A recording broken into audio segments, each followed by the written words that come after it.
All right, got a box today in the mail from Good Smile Company. I think I know what it is, but let's go ahead and open it up together. I obviously did cross out my name and my address in case you're trying to stalk me.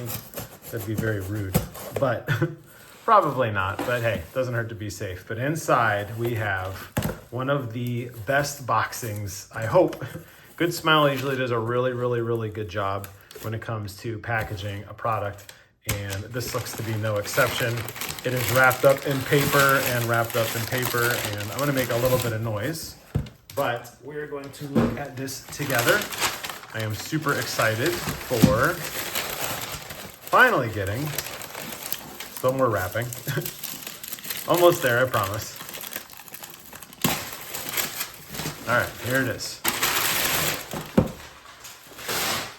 This is the Legend of Zelda Tears of the Kingdom DX Edition FIGMA figure. You see that? There it is. Let's take a look at it up nice and close together. It's got the gold across the bottom, which lets you know it is the DX Edition.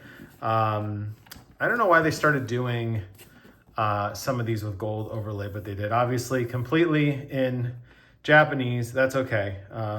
We don't need Japanese to know that this is, in fact, the man, the myth, the legend. I am super excited. I know the Nintendo Switch announcement, the Switch 2 announcement is forthcoming. I'm excited about that. I don't think we need the scissors anymore. We might actually. We still might need the scissors. Just put them over here. I know the Nintendo 2 Switch announcement is forthcoming, and I'm super excited because I'm hoping that we can play this game at 60 frames a second. It's a game that I actually really enjoyed. And by the way, in case you're wondering, the box on the outside is pretty much identical. The only difference is the box on the outside actually has a part of the figure. This is just the plastic. So if you're going to keep something, I would say keep the outer box, but we're not going to keep either of them. But I wanted to show it to you for completeness. I quit playing this game about, I'd say about 50 hours in, and I really tried. I didn't even beat all the shrines, or even the main part of the story. But when you started crafting, especially with some of the really cool inventions, man, that system chugged to I don't know. It seemed like sub 20 frames a second, and it just made me dizzy. You guys know that I am an FPS snob, so I decided it was time to say goodbye and put it on the back burner for now. I got other great games to play, and we're gonna just keep playing through those great games together. And maybe one day, if the Switch 2 is good, it will actually live up to its name, and it will bring us 60 frames per second quality, which we want.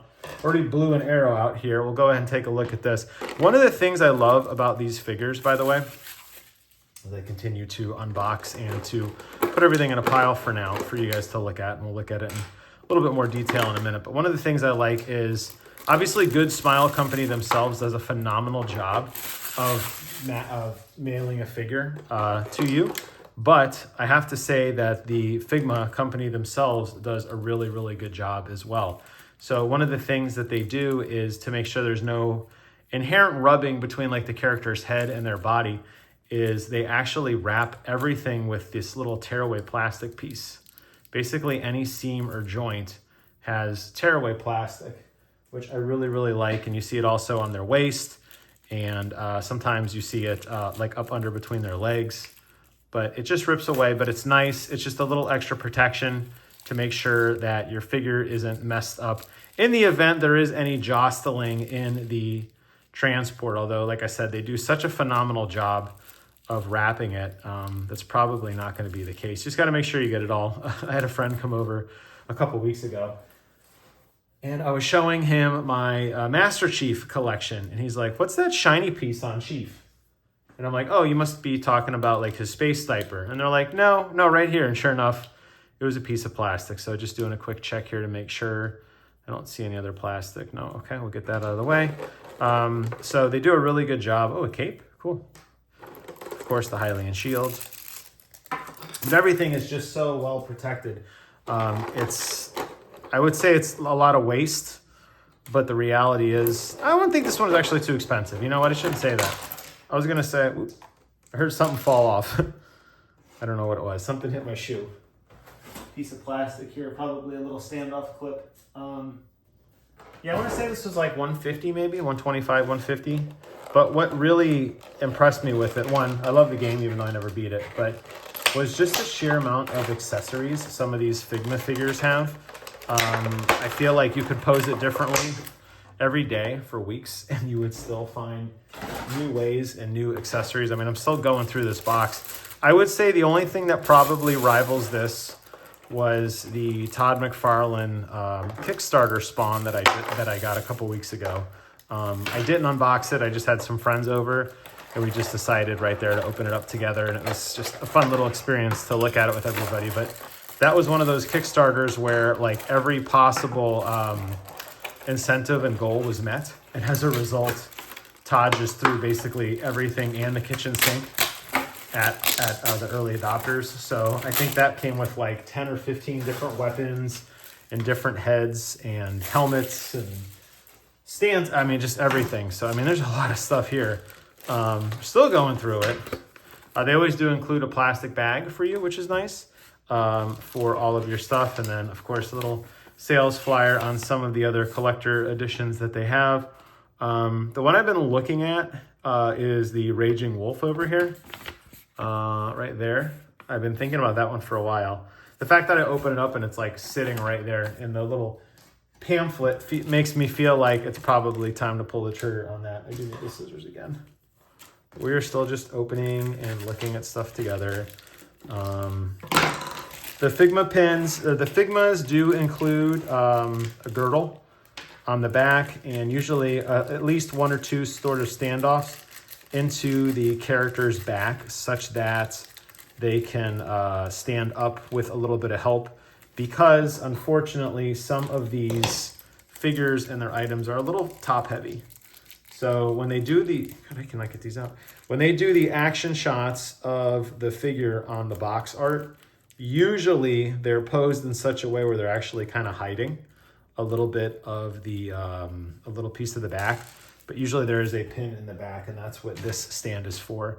So usually there's a hole in the back, and you would just plug it into the hole here, and it lets the figure stand upright, even when they're doing some crazy action pose like jumping or swinging a sword or whatever. I have typically not used that because the way I display my figures is in an IKEA cube where you can see it from the front and the back. And I think it kind of takes away from the illusion of how cool the character is when they're standing on this giant hexagon plate with basically like a post.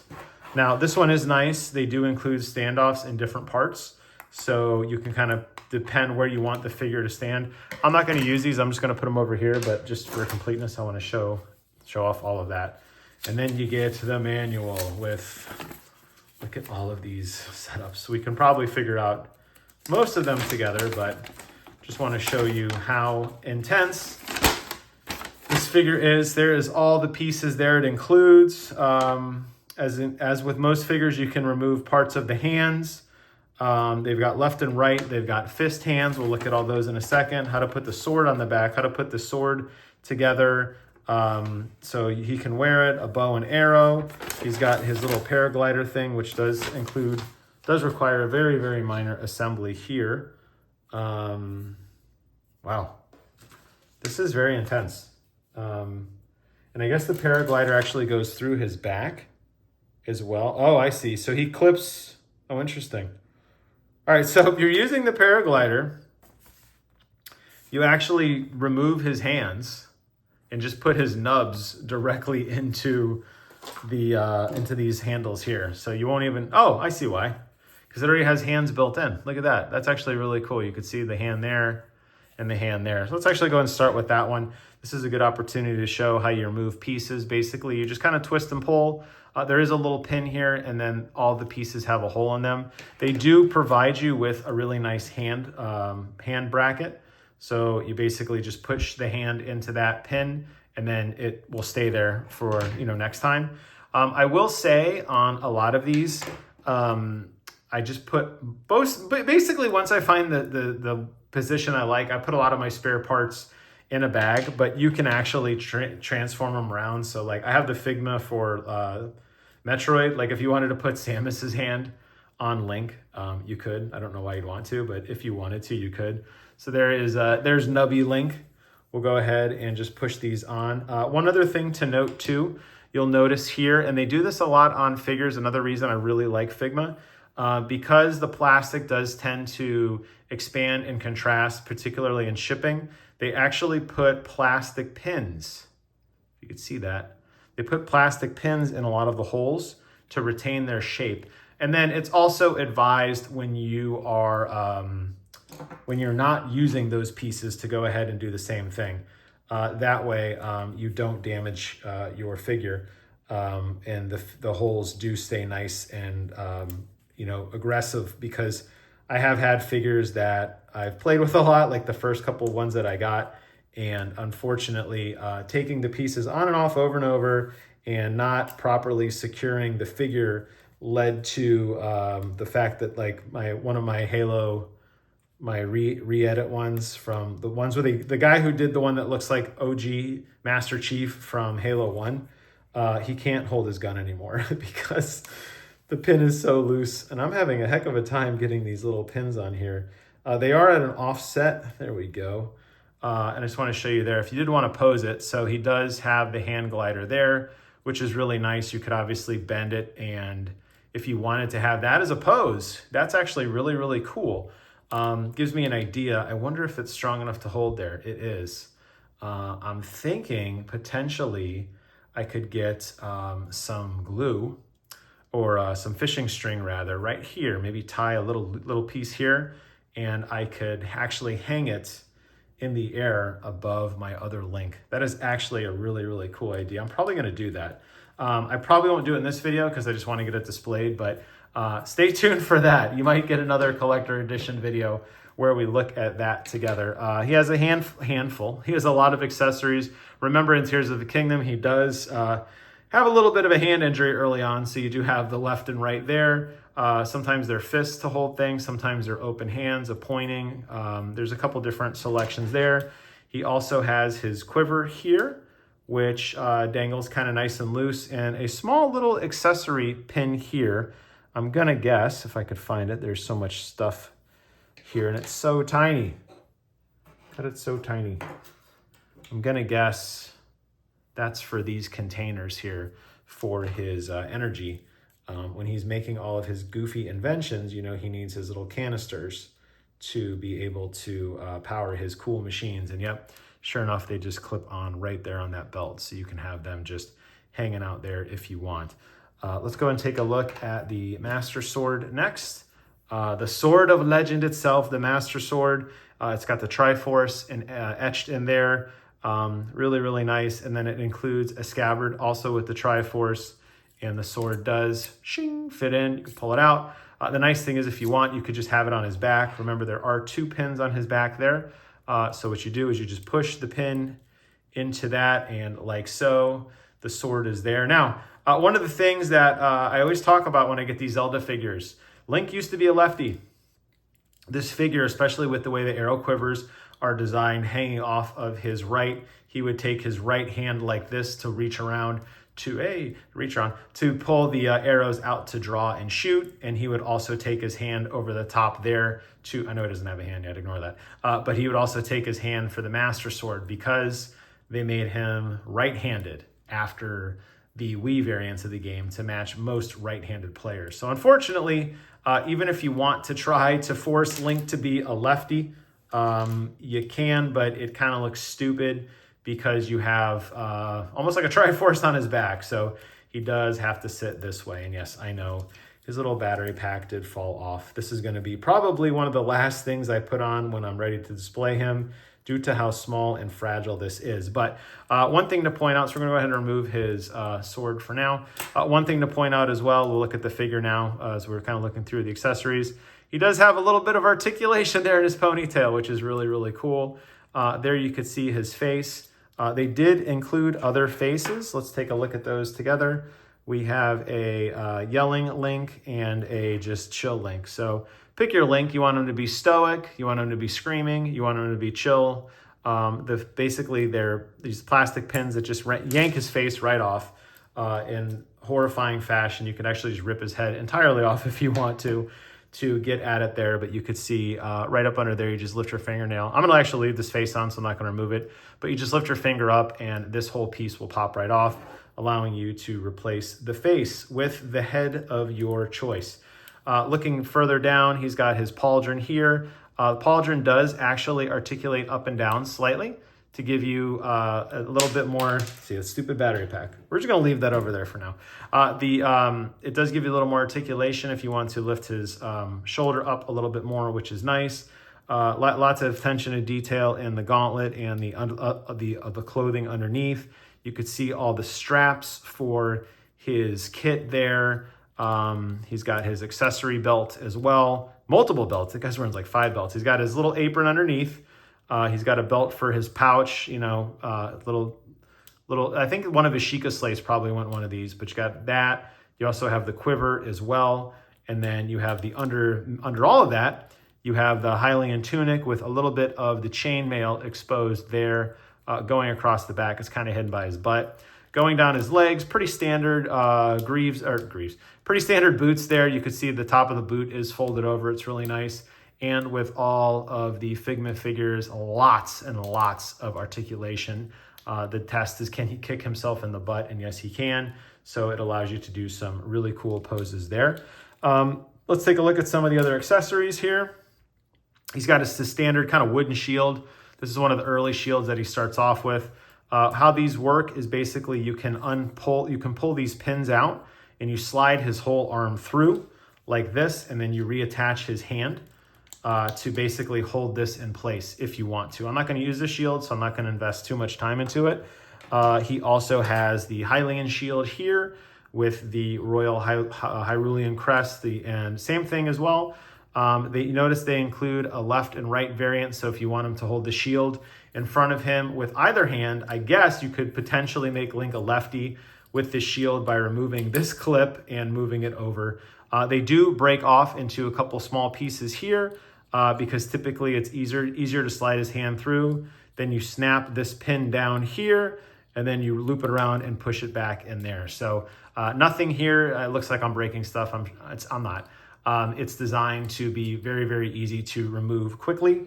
He also has a transform weapon here. It looks like we have the stick with the rock on the end. I'm sure you went through quite a few of these as you were mining through some of the caves. You know, I wouldn't say I'm going to pose him with this, but you got a little solid piece of plastic there. He also has a cape if you want to rock out the Link cape, and you can see on the cape, there is actually a pin in the back to hold it in place. And then they give you an additional pin, camera focus, they give you an additional pin. So if you go ahead and rip his head off again, and you put the cape over his head, you can actually see that it pops in. Did I pop it in? I did not. Let's try that again. It actually pops into his back. If you want to use that back bracket, you can, or it's just another extension piece. And then the nice thing is it does kind of hide. So if you want to give him the cape, you can. I don't think I like Link with a cape personally. So I like the blue on the back. So I'm going to leave that off. I know I'm totally ripping this poor dude apart. You also get a nice little prop here. This is one of the rocket inventions that he made. I believe it's that same pin system. So if you want him to be a rocket man and fly away like the Rocketeer, he can. Most likely I'll just put this next to it as kind of like a display piece. You also get a different hand here. Why would they give you a different arm here? Okay, this is a little more ripped one. This is a little more pronounced of the post-transformation. I guess this is probably maybe this is before he loses his arm, and then after you could see he lost a lot of his sleeve there, and it's got all of the cool attention to detail there. So you could just rip this arm right off. Man, I am totally destroying this guy. Remember, they do include a safety pin here. Just go ahead and pull that out, and we can replace it with his correct arm. I guess that would be like the beginning of the game versus like later on in the game. And now he has his arm there if you want to give him the other arm. And lastly, we also have a little bit of an explosion here and like a little pool. So if you want to have him like jumping out of the pool for his effect there, or we got a little bit of an explosion effect here. You can put it on the bottom of the rocket if you want to pose that to make it look like the rocket's flying away. You can, or if you're a wild man, does it fit in his back? No, it doesn't. Yeah, it does. You could.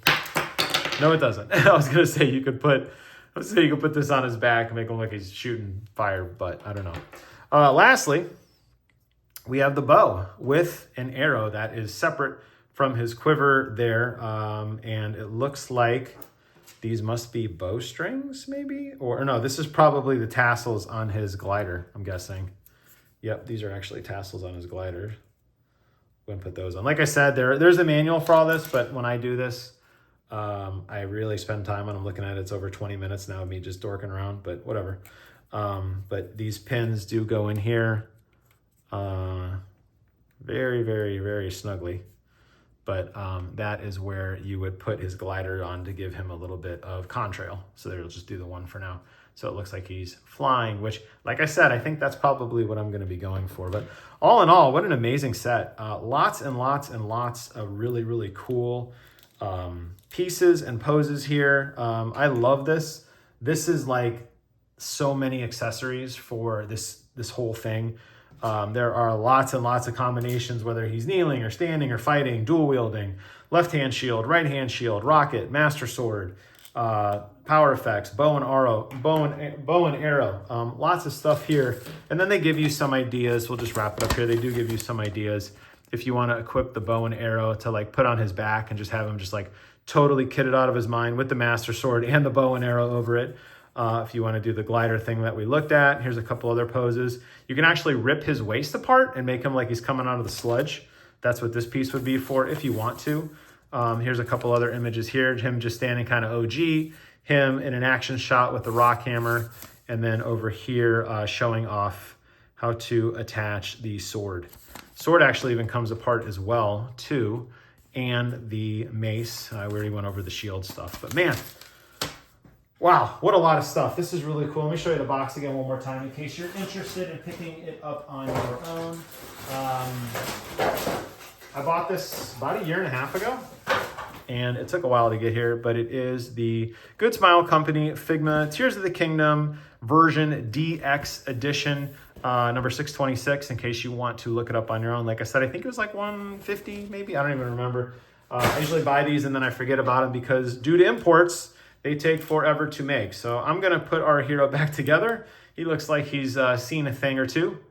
But I'll wrap it up here. I'll probably do a jump cut video to the end, just showing my final pose, or maybe that'll be the thumbnail. I haven't decided yet. But either way, thank you guys so much for watching. I know this was a long one, but it takes time to really go through all this stuff and enjoy it. So if you are a fan and a collector and you like these collector edition unboxings, you guys know what to do.